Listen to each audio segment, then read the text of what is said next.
Hi friends, అందరికీ నమస్కారం అండి. ఈరోజు నాటుకోడి కూర అండి.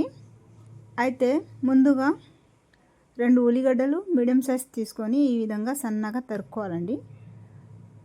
అలాగే ఎండు కొబ్బరి ఫ్రై చేసి పక్కన పెట్టుకోవాలి.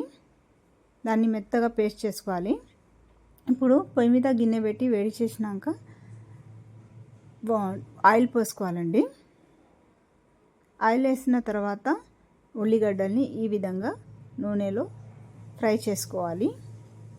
మంచిగా బ్రౌన్ కలర్లో వచ్చినంత వరకు ఫ్రై చేసుకోవాలి. ఫ్రై అయిన తర్వాత అల్లం వెల్లుల్లి పేస్టు, పసుపు వేసుకొని ఈ విధంగా మంచిగా ఫ్రై చేసుకోవాలి.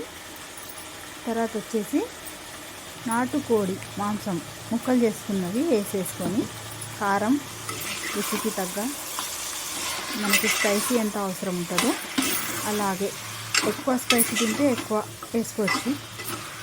తర్వాత కారం వేసి ఇలా మంచిగా కలుపుకోవాలండి.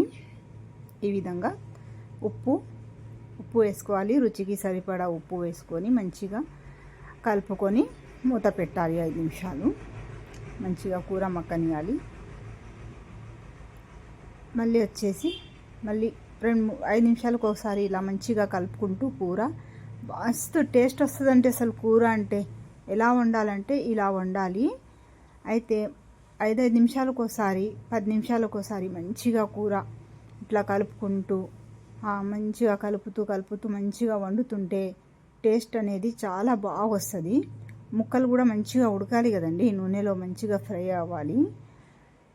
అలా చేస్తూ మూత పెట్టేసి మళ్ళీ ఒక 5 నిమిషాలు మంచిగా ఉడకనియాలండి. ఈ విధంగా ఇలానే కలుపుతూ ఉండాలి, మాడకుండా. కూర మంచిగా నూనెలో మంచిగా ఉడికిన తర్వాత ఈ విధంగా మనం ఎండు కొబ్బరి ఉంది కదండి, దాన్ని ఫ్రై చేసి ఈ విధంగా గ్రైండ్ చేసుకొని పేస్ట్ చేసుకొని దాన్ని కూరలో వేసుకోవాలండి. ఈ విధంగా కూరలో వేసుకొని మంచిగా కలుపుకోవాలి. ఇలా మంచిగా కలుపుతుంటే ఆ రుచి, ఆ టేస్ట్ అనేది సూపర్గా వస్తుందండి. కూర ఇట్లా కలుపుతూ వండుతుంటేనే చాలా టేస్ట్ వస్తుందండి. ఇందులో ధనియాల పొడి వేసుకొని మంచిగా కలుపుకొని గరం మసాలా వేసుకోవాలి. మంచిగా గరం మసాలా వేసుకొని తర్వాత కొత్తిమీర. ఇప్పుడు ఫైనల్కి వచ్చిందండి కూర. అందుకని ముక్కలన్నీ ఉడికిపోయినాయి, మంచిగా టేస్ట్ కూడా బాగా వస్తుంది కూరలో. చూడండి, చూస్తుంటేనే నోరు ఊరుతుంది కదండి. నాటుకోడి కూర ఎప్పుడు తినాలని ఈ విధంగా మంచిగా వండుకోవాలండి.